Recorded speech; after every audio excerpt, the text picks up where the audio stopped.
Good morning and welcome to Norcal APEX Accelerators webinar, How to Do Business with the Government. This is an introductory training for government contractors or prospective government contractors. If you'd like to learn more about doing business with any level of government, you've come to the right place today. My name is James Forrest. I am a procurement specialist with Norcal APEX Accelerator. I've been with this organization about 5 years now. And I really love what I do. I get to help people all day long navigate some of these tricky processes involved with government contracting. It can be a real jungle. I have a background in nonprofit administration, education, and it's landed me in this job, which I really enjoy quite a bit. So I'll be your guide through today into this, maybe for some of you unfamiliar territory, maybe for some of you very well trodden, but either way, my aim is to give each of you something out of this that you didn't have before. So we will have a survey at the end. Please let us know how we do on these events. We always look forward to improving our offerings. So let me tell you a little bit about APEX Accelerators in California, or in general. So APEX Accelerators used to be known as NorCal or PTAC, PTAC, that is Procurement Technical Assistance Center. We've been around since the 80s across the country. So you may have heard of us under that name. We are the official technical assistance program for procurement funded by the federal government. So we get our funding in part from the Defense Logistics Agency, or rather the Office of Small Business Programs in the DoD. And we also get state and local funding, which means as a nonprofit, we get to offer all of our services for free, or phrased another way, you've already paid for us with your taxes. We do have some requirements for what it takes to work with us. But first, let me go into what it means to be an APEX Accelerator and what the kind of services that we offer. So we provide education and training. Our goal is to make sure that everybody can do business with the government, that you have the capability to be a responsible and responsive bidder. And the tips and tricks to how to go about marketing yourself and being compliant and all of that. There's about 96 APEX Accelerators across the country. We're all independently operated, but we're under the same funding agreement with the federal government. And as I said, we don't charge anything for our services. In FY21, the centers across the country served over 56,000 clients and helped them win more than 24 billion with a B in contracts and subcontracts with the government, which is amazing. And our slice of the pie is pretty good there. We got 900 million, so almost $1 billion just for our clients in these 15 counties. So here you're looking at a map of our service area in blue. This is Northern California for some of you who are joining from long and far away, like Virginia. We've got the 9 counties of the Bay Area, up the coast, up to Oregon. We got inland counties of Siskiyou, Trinity, and Shasta. And so if you have a business that's located in the service area, primary location, and you're in business and you're looking to do business with the government, you may be eligible for our services. You can apply online. You can see our website down there, norcalptac.org/join. You'll get some more eligibility criteria. And basically what that gives you access to is some of our services. So I'll just start in an idiosyncratic way on the third one, resources and trainings. These you don't need actually to be a client of ours. Many of you are not a client of ours that are joining this webinar today, and so that's just the case that you can join at any time. We're always putting these on. We do in-person events as well. It's not just introductory webinars. We do very specific topics as well. But if you join and become a client of ours, then you're eligible for one-on-one counseling, which is the bread and butter of what we do. That's how I spend most of my hours, my day, is Zoom meetings and in-person meetings with small business owners who are looking to build their capacity to do business with the government, or have some other questions about SAM renewals, certifications, registrations, things like that. We can also set you up with a custom bid matching profile. I won't go into that too much, but it's a nice tool that can aggregate federal, state, and a lot of local bid opportunities that are open, and it will send them to your inbox based on some criteria that you and your procurement specialist can work out. So if you're not in this service area, there are similar centers to ours across the country. You can find them here, APTAC-US. Click on that link once you get the slides within a week. You can also find these slides on our website. We've been doing these introduction webinars for a while. Okay, so some of our services that we do to get into the concrete. We do a system for award management, that's SAM.gov, it's federal government, and Cali Procure, that's a state government. With registrations, we can help with registrations for any state, but that's our niche there in California. Certifications, capability statements. So certifications are a bit different than registrations. We'll talk about that later. Capability statements are marketing documents. It's a one-pager, basically a resume for your business, explaining what you do and giving some crucial pieces of information that government contracting officers are usually looking for. And so we can go over that a little bit later. We get a nice template. Market research. This is a huge deal. Trying to understand your market. You don't just jump into the market without grasping where your opportunities are and understanding the agencies and potential prime contractors you're trying to bid with. We have a tool called GovSpend that we pay for. We can help you out with by generating reports and working through some market research with you. Marketing is the other half, the yin yang, for how to approach the market in government contracting. So once you do your market research, figure out a marketing plan, how to market yourself to the government agencies that do buy what you sell, and figuring all of that out. Capability statement is very much part of the marketing. Proposal and solicitation review, it's a big part of what we do.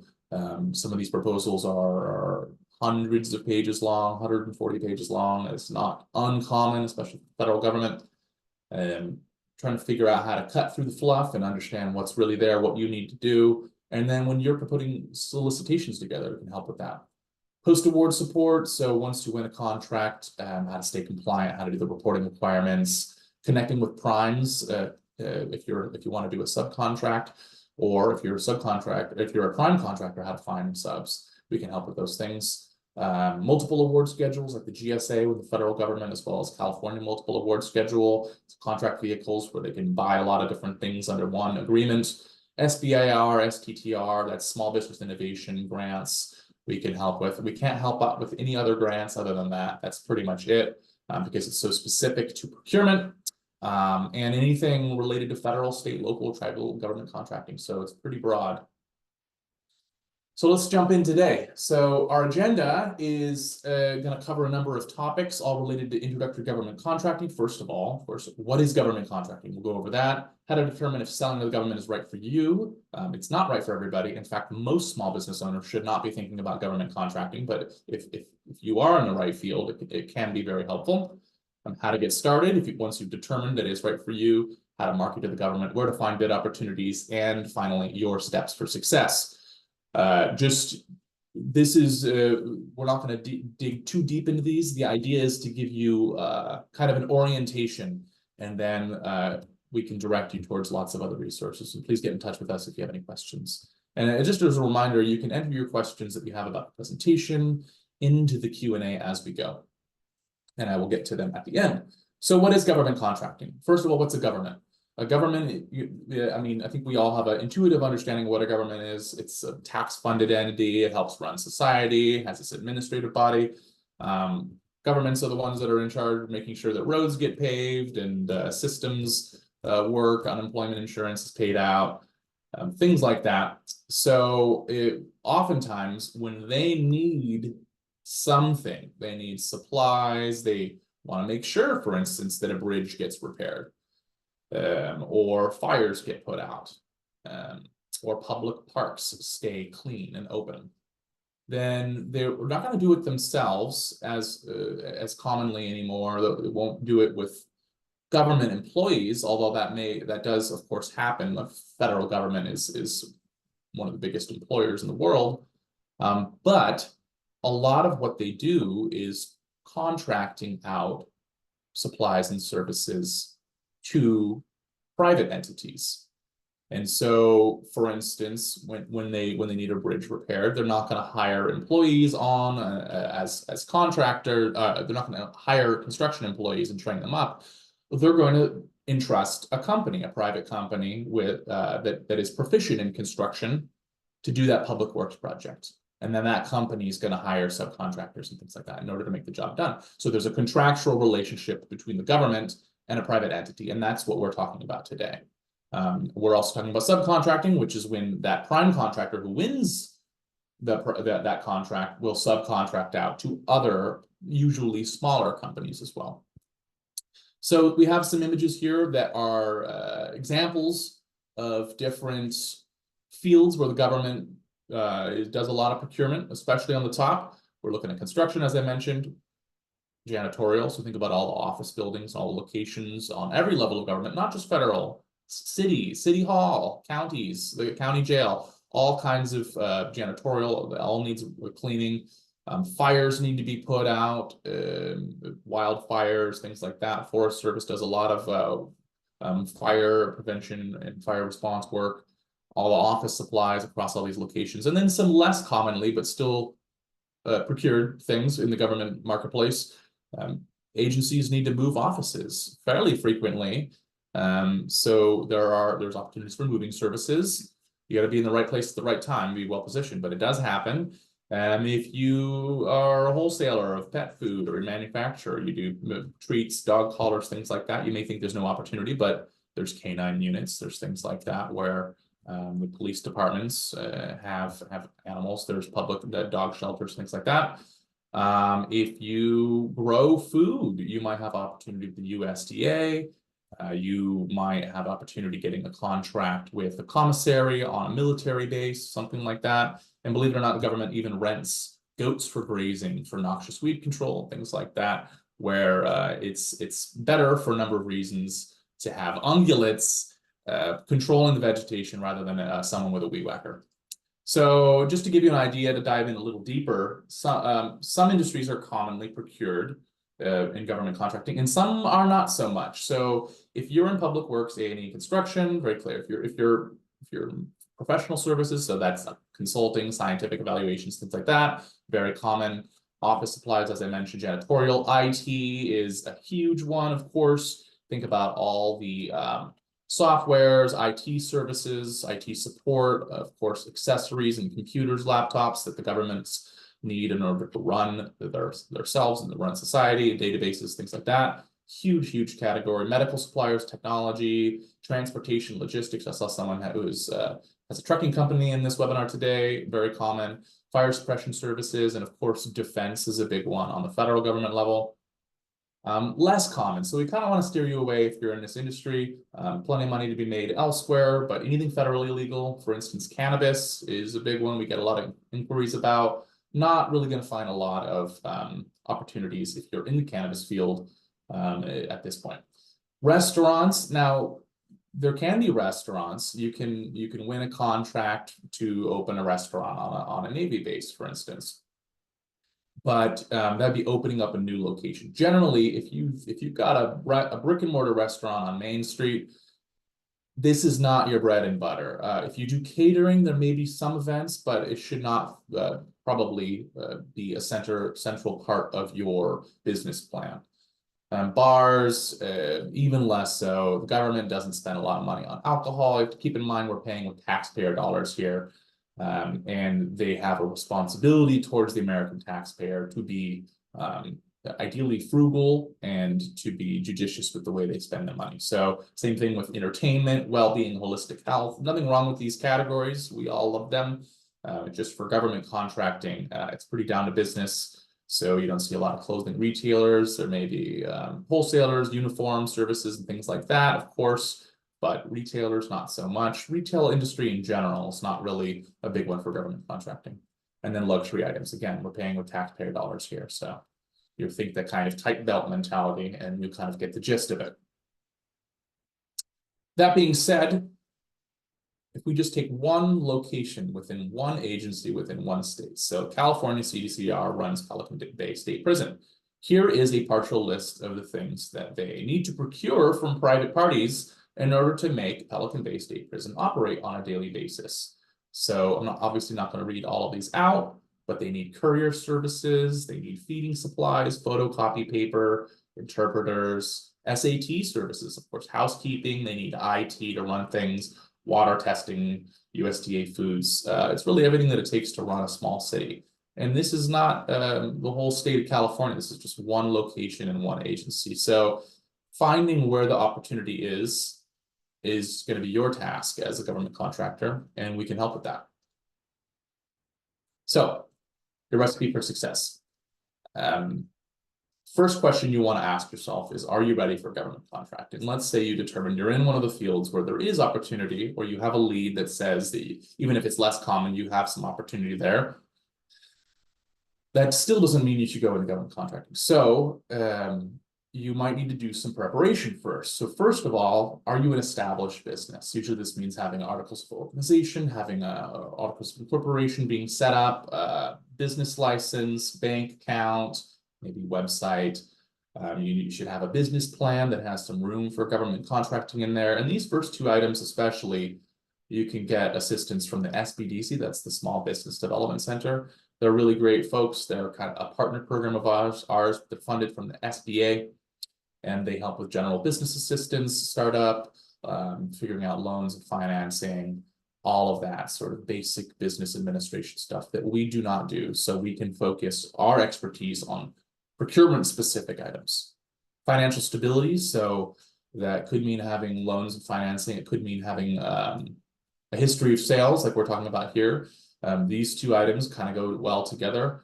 If your cash flow is healthy, then you can afford to invest your money and your time and your energy into government contracting. If you're really struggling, you don't think of government contracting as a plan B if things are going wrong. Think of it as a level 2. If things are going well, then you can afford to get into government contracting. Quite often, the profit margins will be a little bit lower for government contracting than the private sector. And it's a lot of work. It's learning a whole new language. It can be quite lucrative and quite stable, but think of it as something that you do once you have the capacity to do so.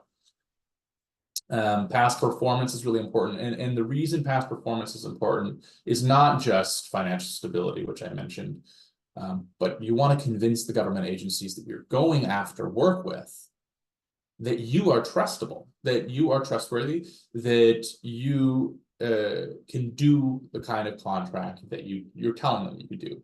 If you're brand new in the industry, they may have other options. They probably do have other options. Most governments get a number of different bids on any given project, and they can choose to go with a company that has more experience. So what we suggest is, even if you know you want to go after government contracting and you're ready in every other way, but you don't have a history of sales, work in the private sector. Build your client base there, your sales, and then once you've got, I mean, we say a quarter at least. I honestly think it should be closer to 2 years. But once you're ready, then you're ready to convince government agency that you can do what you say you do, and you've got some clients to brag about, then come back. Market research, understanding the lay of the land and how you fit into that. That's a huge part. A lot of what you're going to be doing after the initial phase of registration certifications is spent marketing and doing market research, about 80%. So, and as I mentioned before, part of the startup process, be really good if you had a website in this day and age. There's a lot of fairly affordable, even AI-driven website platforms. If you're serious about it, people kind of expect a website these days. So that's a good thing. And we could talk about how to make a government contracting ready website, something that looks good to government contractors. We'll go over that in a bit. All right, how to actually get started if you determine that you are ready. So you can see we're kind of progressing along, hopefully in a logical way here.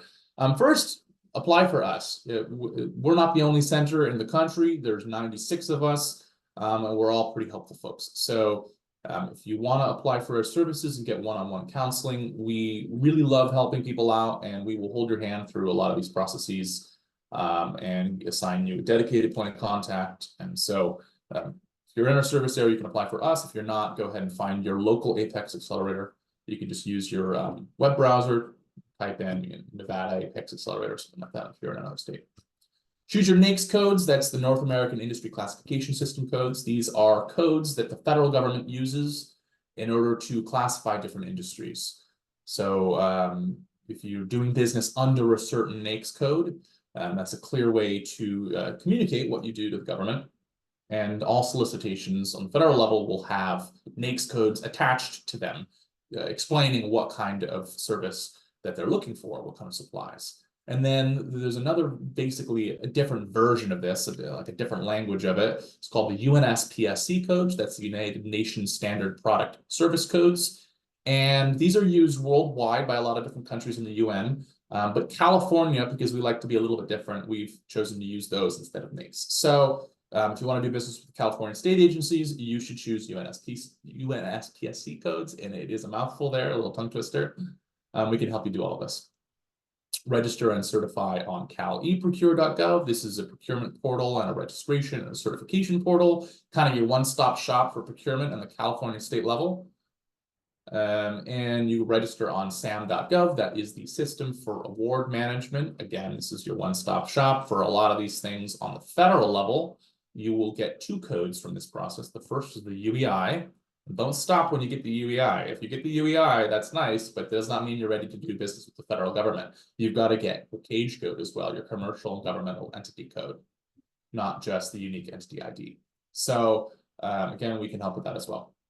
Complete the dynamic small business search, the DSBS. This is a portal that the SBA, the Small Business Administration, hosts. And basically it's free advertising for your company. Once you get a SAM registration, you can fill this in with a narrative about your company, keywords that describe what you sell, some examples of past performance, references, special equipment, all kinds of things. And so that's a nice thing there. You can sort of capture some of the attention of potential contracting officers and other companies and folks that are looking for subcontractors on that portal. Create a capability statement. I love going over capability statements. I created a template that we'll go over in a bit. On how to create a good capability statement. And there's also a webinar that I can direct you towards, which really dives into that, because we're not going to dive in too deep today. Make sure your website's government friendly. So I mentioned before that you should have a website. If you have a website, and ideally you do, then we can talk about how to add a government tab, have a downloadable capability statement, have certain codes, different things like that. So it stands out to government contracting officers and program managers and folks like that in the government. And then finally, how to identify your target agencies, who actually buys what you sell and where's your best chance, how do they buy it, and then send your capability statement to them, try to set up meetings, position yourself for the contracts before they come out. That's a really big part of this, but not just being reactive, but being proactive and going after opportunities before they're even public. That's how a lot of the success is actually made in this field. So, want to talk about some certifications here. There's 2 terms. There's registrations and then there's certifications. The way I think about it is a registration is filling in your information so you're in the database, so they know you exist. So for instance, registering in sam.gov will give you some identifiers like CAGE code and UEI. That way the government has you in their database, and so when you bid on a contract, they have something to look at. You're just proving that you exist, and you're giving some basic information about your company and certifying things. Or certifying, not the right word. Well, you are certifying, but you're claiming some things about your company. Certifications in this field has a very specific meaning. So we get a lot of questions about what I would say industry certifications. For instance, if you do tree work and you have a licensed timber operator certification, or if you have a contractor's license, those are not the kind of certifications we're talking about. We're not talking about certifications that prove that you can do what you say in your industry, in your state, and all of that. We're talking about certifications specific to government contracting, basically that show that you belong to, that the ownership of your company belongs to a certain socio-demographic class of person. So the identity of your owners or the geographic location of your company, generally speaking, are what we're talking about for certifications. There's also the size of your business. So if you have less than 100 employees, if you make under 23 million in an average of the last 3 years, some criteria here. So we're going to start with the state of California because we are a California organization here. You can get really 3 basic certifications with California, and 2 of them are pretty much the same thing with slightly different eligibility criteria. So small business, SBE, or the SB, you'll hear it called both of those. Pretty simple application, but you have to submit some documents for it. We can help you go through it. or small business for the purpose of public works. So basically this is saying you could be a bit bigger and still be considered small if you're in the field of public works, because construction requires quite a bit of capacity. Public works construction is usually fairly demanding for small businesses, so you can be a bit bigger and still be certified as the SBPW. There's criteria for the state of California certifications here I won't go into, but you need to have an office, a primary office in California. The owners have to live in California. You have to be under certain size criteria, things like that. If you are a disabled veteran and you own your business more than 51%, you should absolutely get DVBE certified if you're looking to do government contracting with California. There's a mandatory 5% subcontracting requirement on pretty much every contract that the California government puts out. And so a lot of people are looking for DVBE subs. Basically, you just prove to them that you are a service disabled veteran of the United States Armed Forces and that you own your company 51% and you control it. And then boom, you get a DVBE certification after a period of time. I can help you with that. So those are all state of California. Then we have the United States federal. Federal government has a lot more socioeconomic certifications. California is actually legally not allowed to split things up based on gender or ethnic category in order to apply any preferences. But they, like California, they have the SB, the small business, but they all have also have something called the small disadvantaged business. And a lot of folks don't know what this is when they're filling out their SAM registration. This is the only certifications, these two certifications are the only ones that you can get just by filling out your SAM registration. And so the small business, it'll tell you if you're small or not. The small disadvantaged business is the box you check yes or no. And they're asking if you're a small disadvantaged business, and it's not clear to a lot of folks what they're asking there. But in essence, this is a minority-owned business certification. So you're certifying that you are an economically and socially disadvantaged individual, and there's certain presumptions that minority-owned businesses have faced disadvantage in the United States. So you can certify that. It's a really simple certification to get. Once your SAM registration goes live, you are SDB certified. And you can put that on your capability statement, and you can report it that you have that certification. And the government has certain goals that they want to do business with SDBs and the government. And so the rest of them, you actually have to apply separately through the SBA. There's the woman-owned small business, the WOSB, or the EDWOSB, the economically disadvantaged women-owned small business certification. This is a lengthy application. You have to supply documentation to show that you own your company, you control it, and you're a woman and things like that. And then this gives you access to certain set-aside contracts. So certain NAICS codes in certain industries will dictate that if it's eligible for a WOSB set-aside, it will be, which means that only WOSB or EDWOSB firms can bid on this project. So it's a way of restricting competition in order to sort of help out women-owned businesses, which may not have had a lot of representation historically in this sort of industry in the federal government. And so when we're talking about these federal certifications, this is just for the federal government. A WOSB will, generally speaking, not help you do business with any other level of government: tribal, state, local, county, city, transportation district, and things like that. Maybe some reciprocity, but generally speaking, all of these categories are separate. Veteran-owned small business, VOSB, or the SDVOSB. The SD is for the service disabled veteran-owned small business.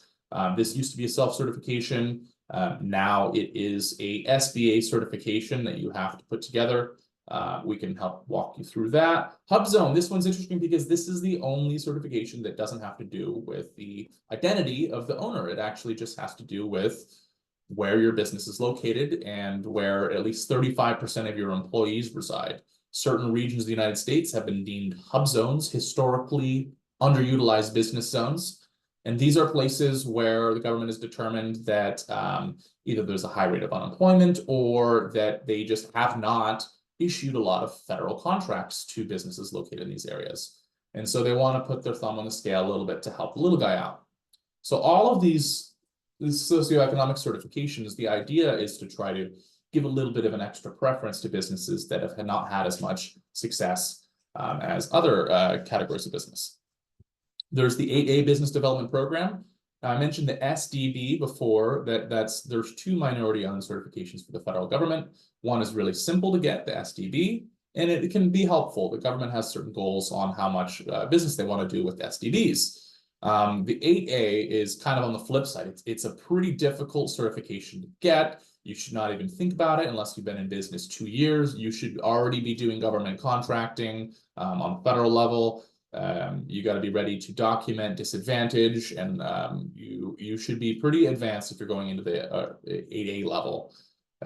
But it's a really helpful program. It's a 9-year program. You'll be assigned an advisor. You'll get access to all kinds of sole source contracts. It's pretty great. And then there's one that's kind of a gray area here.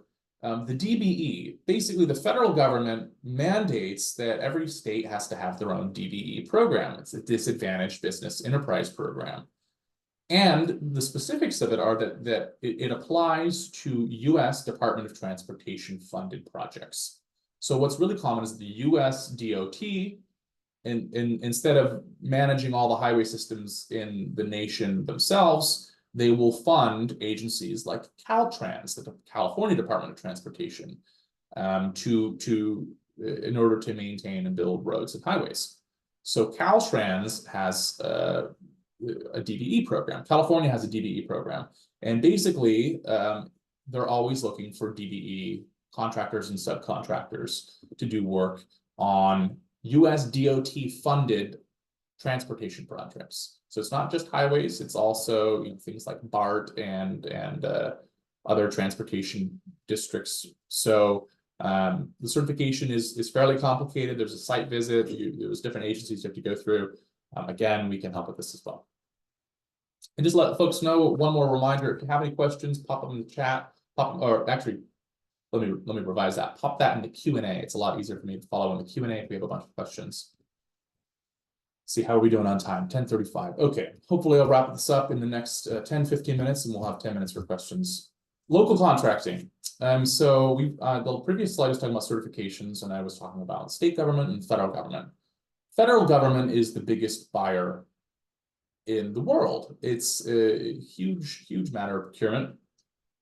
However, more money is spent by local governments across the country than is spent by the federal government. Well, how can that be? Well, because there's thousands of cities and hundreds of counties all across the country. And then think about all the school districts, think about all the transportation districts, think about all the publicly owned utilities, think about all the publicly owned hospitals. These are all governmental agencies, governmental entities. So a lot of money is spent on this level. The problem is that it's very dispersed. So you can't expect there to be something like a sam.gov for local contracting that just captures all of it. SAM will capture a lot of stuff from the federal government, from all different agencies, but the city of Oakland and the county of Alameda are 2 different government agencies.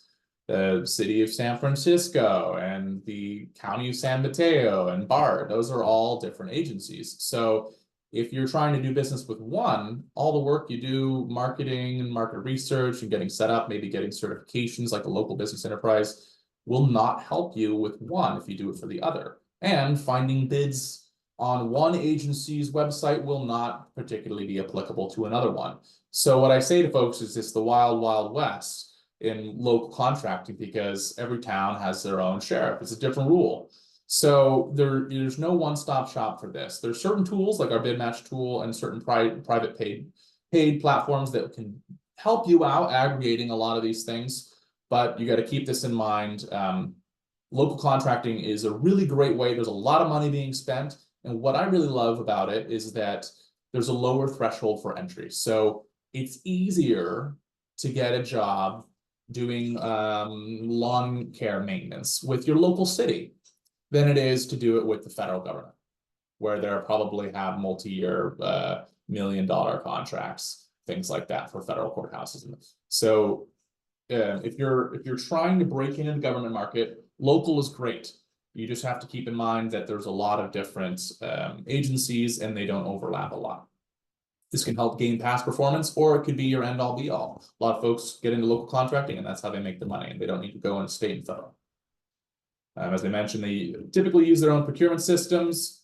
They will have quite frequently certifications, local business preferences, like San Francisco has LBE, Alameda has the small local emerging business. There's ones in San Jose and Oakland. But just keep in mind, a lot of cities and counties do not have this. They may have some reciprocity for California SB certification or something like that. But just keep in mind that there's a lot that don't have this. We've got a list of counties and cities and transportation districts in our service area, not in all of California, but you can check that out on our website. Just want to give a little indication. If you're trying to break into government contracting, local's great. Subcontracting is also great. So let's look at a typical pattern for what a large contract quite often looks like. So government agency needs something done and they will award it to a prime contractor. If it's a large enough project, for instance, if you're building the New Bay Bridge in San Francisco, between Oakland and San Francisco, well, it's not going to be your mom and pop construction firm doing that. It's going to be a very big construction company. And then that construction company is going to go out and subcontract out work to a lot of small construction companies. So the people that do the rebar, the people that do the cabling, the people that do the electrical, these are all different companies. So it's a huge administrative burden on the prime contractor. So if an opportunity is large enough, and you're a small business, you're probably not going to be on the prime contractor level, and you don't really want to be. That's a lot of work. But you can get a lot of opportunity on the subcontractor level, so we can help go after subcontracts. It's a very different thing going after subcontracts because you are not marketing yourself to government agency at this point. You go to a government agency and say, I don't know, go find your subs, go find your primes. So you need to understand how to market yourself to the prime contractors. We can help with market research and things like that, how to find who's winning these contracts and who's likely to bid on bids in the future, and then how to market yourself to them and how that's different from marketing yourself to a government agency. So a lot of different subtleties here. I mentioned capability statements earlier. A capability statement is a one-page, basically a resume for your business in the government contracting market. So it's different from a normal resume. It's different from certain marketing documents you'll see in the private sector. You want to create multiple versions to target different agencies, different levels. So, you know, what's helpful for marketing towards California, where they have their UNSPSC codes and different priorities, may not be the same as what's helpful for marketing towards the federal government agencies, where they have their NAICS codes and different priorities. So keep in mind, it's a living document. You're going to create multiple versions. You're going to want to update it as you go. And there's some basic things that we think that every capability statement, at least the basic version, should have. Have a brief intro paragraph talking about your company. Everything you write here should be very cut and dry. No, mom and pop apple pie sort of fluffy talk. We want to get right down to business. Think about like corporate to corporate contracting, but this is with the government. They don't have any patience for anything that they might deem as fluff. So brief intro paragraph, core competencies. That's a bullet list of what you do, very cut and dry. Make it clear, make it easy for the folks that read a lot of these every day to determine if they want to do business with you. Differentiators, what makes you different from your competitors, some key clients that you've had. You can put some logos there. Past performance, this is your opportunity to brag about some contracts that you've had in the past. We think creative ways, anything that adds value, we want to put on there in this category. Codes and certifications, so some of the codes I mentioned before, UEI, CAGE, and certification codes, NAICS codes, UNSPSCs. Contact information, make sure to have your contact lead directly to a real person, not just to an info line or a marketing address, something like that. Link to your website, and it should have some photos. It should look nice. We've got a template here. If you click on this, it'll download a nice template. And just go to our website, click on services and find capability statement under resources. And there's a webinar there. There's an instruction guide and a template. That's going to be a really big help if you're putting this together. And I love reviewing these. So if you're a client of mine or you want to be a client of mine, apply, and I'll help you go through. I'll get my teacher's red pen and give you some feedback on your capability statement. Real briefly, this is kind of a extra credit move. If you have a website, and again, you should, you can add a government contracting tab. So for instance, here, we're not endorsing this company, but this is an example of a company that do consulting, and they've got home, gallery, about, clear, but they also have something called government contracts. And if you click on that, you get some of the things that you would find on a capability statement. You get the company overview, you got some previous contracts, they've got other information there, and then they've got a link where you can download the capability statement. A lot of this is the same information you find on a capability statement, but it's really clear at a glance. A lot of contracting officers, program managers, folks in the government will want to go check out your website and make sure it looks professional, and that it looks like you are very intentional about doing business with the government. So this is another way of doing it. They are clients, and they've listed some corporate clients here as well, but they also use the logos of some federal agencies. So you got the Army Corps of Engineers, USDA, NOAA, Forest Service.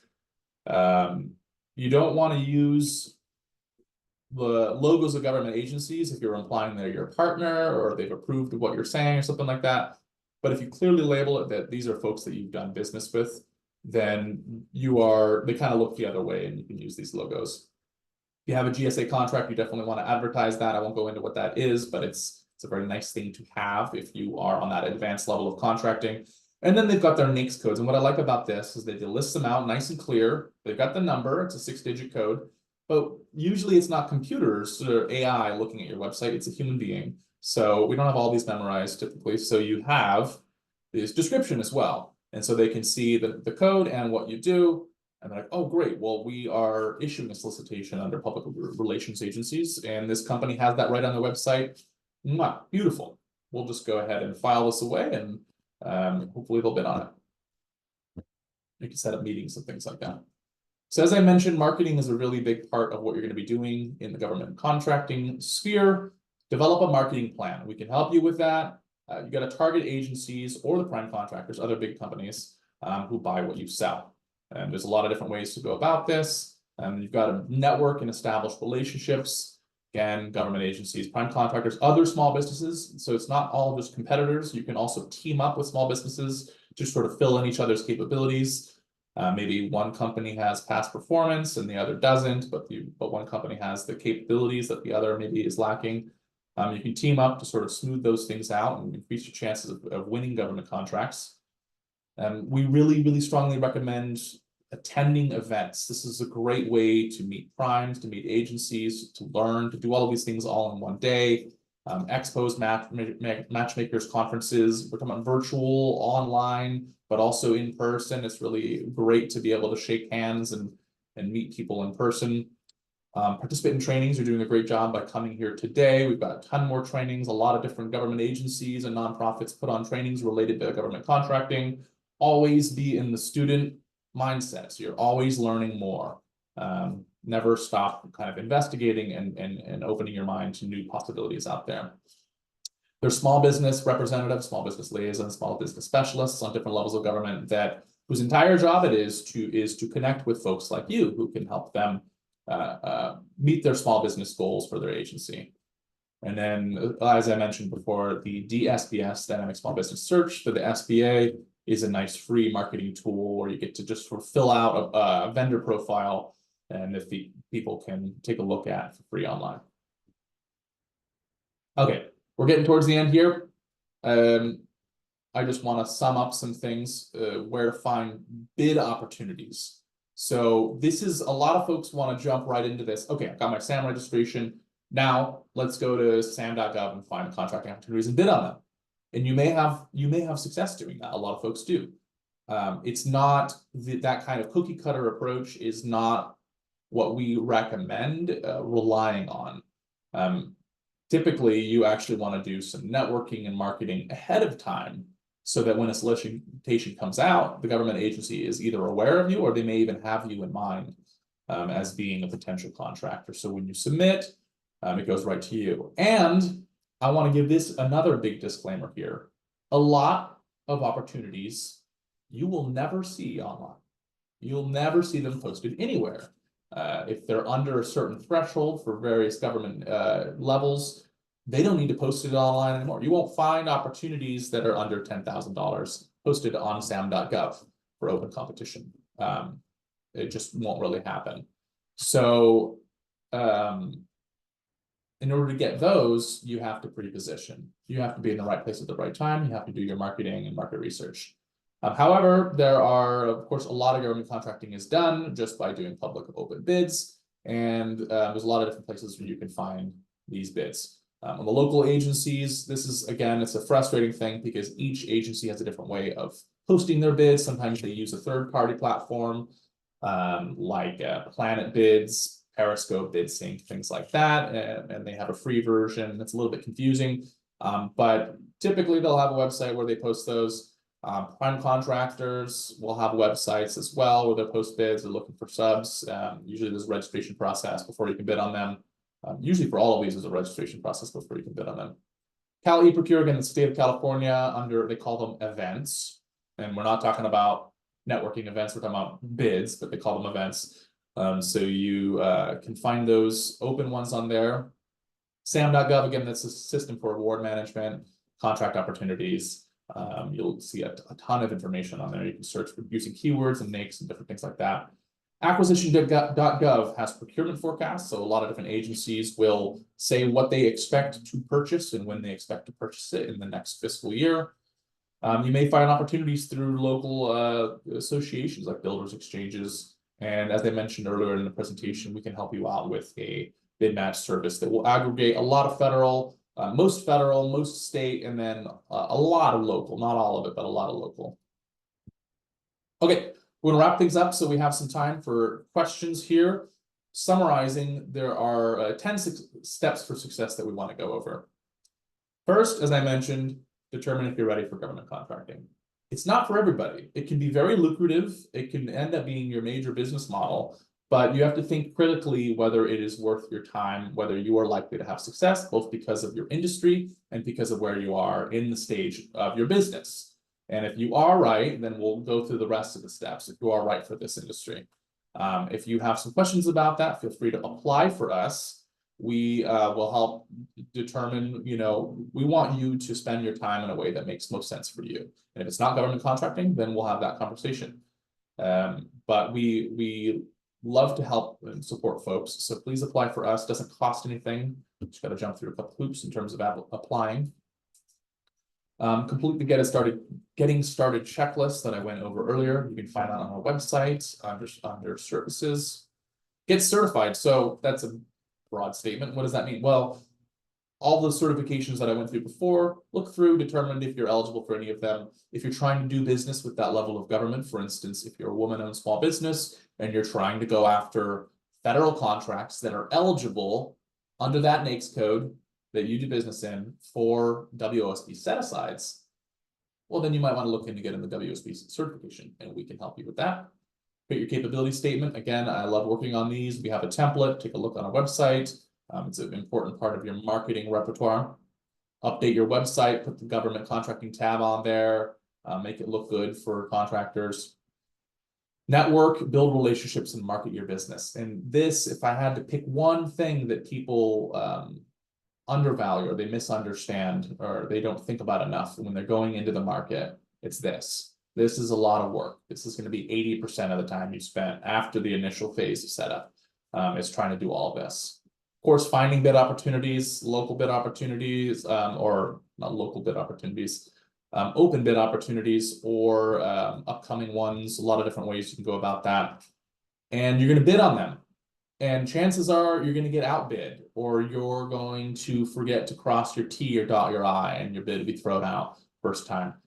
That's life. That happens. You're going to fail, and then you're going to try again. You're going to keep trying. If you know that this is a field that you can have success in, then eventually you will, if you're persistent enough. So we are here every step of the way to help all of us. We would love to see you succeed. So please sign up for our services. You can see here's a photo, some photos of our team. We put together a team of procurement specialists from across the country who have the expertise that is necessary to help you out. Before we go into Q&A, I really want to help you guys out right now by giving you some events that are coming up. These are ones that we're either joining or hosting. I'm going to do business with the DMEA, the Defense Microelectronics Activity. That's online. It's going to be at 10 a.m. April 16th. It's free to join. Hunters Point Naval Shipyard Building Demolition Industry. This is an in-person all-day event down at Hunters Point, Bay Area, 8 a.m. to 5 p.m. on April 24th. We are not hosting that one, so we got a link here that goes to the Navy website. How to do business with the California state government. We've been doing these sort of in-person events for many years now. Usually someone from the DGS comes and does a presentation pretty in-depth about how to do business with California. So it's in person, 9 a.m. to 12 p.m. on May 31st. You can find all of these and more, and we keep this updated on our website, norcalptech.org/trainings. All right. So as I mentioned before with the housekeeping, please put your questions in the Q&A. I know some of you have already put them in here. I'm going to jump right in. Helps me keep track of things rather than the chat. The chat has a lot of different stuff going on in there. So put your questions in the Q&A, and we'll see if we have time to get to everything. Okay, Shauna Guevara is asking, where can we apply for the state of California certificates? Do you have a link? Yes, so the state of California is really nice. They've got a one-stop shop for all kinds of government contracting work. So it's where you can get certified as a business, as a small business, as a DVBE, small business for the purpose of public works. It's where you can find open contracts. It's also where you can find past contracts. It's where you can look up other certified firms. So if you're curious what businesses are in your industry that have SD or DVBE certification, you can look that up as well. And I'm typing out this link here, caleprocure.ca.gov. I believe that's accurate. Someone's asking about the presentation slides. Everyone will receive these slides within a week. It'll be sent directly to your email, but you can find the slides on our website. That's a little hack. We've been doing this basic event for a number of years now. So go to a website, click on trainings, go to past webinars, past events, and you'll find a list of past events that we've managed. And there'll always be a link to watch the recording and to see the slides. The recording for this will come out within a week, and it'll be sent to everyone along with the slides, but you can find those slides right off the bat from the previous webinars that we've hosted. So thanks for that question. Abraham Bronze asking, is there any matching tool other than that bid match for state bids? So I'm not sure if you mean just California state or all kinds of different states, but California has a bid notification feature. You can sign up for that if you set up a bidder profile on Cal eProcure. Basically, it'll look at your keywords that you put in. It'll look at your UNSPSC codes, and if they find opportunities that match, it'll just email you with it. That's the same thing that our bid match does, except our bid match will get the federal bids. It'll get a lot of local as well. These are the services that we have. I can't recommend private paid services, but I do know that there are some bid match tools and aggregator tools that are more robust than what we offer. But what we offer is free. So your mileage will vary. I'm not going to recommend private products for you to pay for. I don't feel like that's my role. But you can ask around, do your due diligence research, and hopefully you'll come across something like that. And a lot of different APEX accelerators will have bid match services that they can offer you. Sometimes it's for free. Sometimes they'll charge a small fee. Ours is for free. So if you're interested in getting in touch with us, go ahead and apply as a client. Thanks, Abraham. Jonathan Johnson. Butte County is not in Norcal APEX Accelerator area. Can we still apply for your services? Technically, no. I believe Butte County would be in the California capital region, and we want to keep the geography of the clients specific to each program's region, just because that's kind of how it works best. So put some links before, and you can see it right here. You can find your local APEX Accelerator office by clicking here, but you can also just type in Butte County APEX Accelerator, or in this case, I believe it's California Capital. So you can just go ahead and reach out to them and apply for them, and a bunch of friendly, helpful folks as well will help guide you through the process. Very similar services to ours. So thanks, Jonathan. Is there any how to do business with the state that is virtual? Absolutely. We put on those events as well in partnership with the DGS, and you can find those events on our website. Again, go to trainings, past webinars, and there's a nice feature where you can sort through past webinar slides and webinar recordings. And there's a filter option, so you can type in how to do business with the state or California, and you'll find the webinar there, or just scroll through and find the most recent one. We put them on fairly regularly, quarterly, I believe. So you can find webinar recordings of different presenters doing that one as well, along with the slides. All right, Shannon is asking, are most government contracts initiated by the government entity and then open for bids? Are any contracts ever initiated by the contractor? For instance, if a government building has a filthy windows, but they aren't actively looking for a cleaning contractor, can a company just offer to address the issue and initiate the relationship? Shannon, that is a wonderful question. Thank you so much.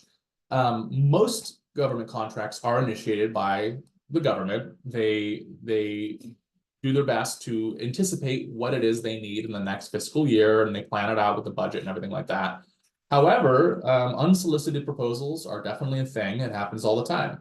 If you see some need or some opportunity, you can try to convince the government that they need your services. And if it's small enough, this is not trivial, but it's very doable. You know, window cleaning, that might be something that's small enough that you could convince them, hey, we got good rates. Here's our capability statement. Here's our cost sheet. Here's what we can do. And somebody might have some rainy day funds and some flexibility to pay a contractor for something like that. They may already have a contractor that they're working with, and of course, if that's the case, you've got to fight to the death. No, you've got to figure out if there's room for both of you, or if that contract will be resolicited at some point. And a lot of this can be done by talking to the human beings who are behind this process. So we urge you to do exactly what you're saying. Reach out to these government agencies, befriend the people that are responsible for making the decisions. It's not necessarily always the contracting officer who is often tasked with actually procuring something that someone else in the agency has actually determined that they need. So maybe you need to talk to the program head and managers and things like that. So, you know, a lot of it is about networking and trying to reach out to these folks and yeah, convey your value, convince them that they need what you sell. And if you're just looking at what's already publicly posted, you'd be missing out on a lot of opportunity out there. So thank you for that. Truly excellent question, Shannon. All right.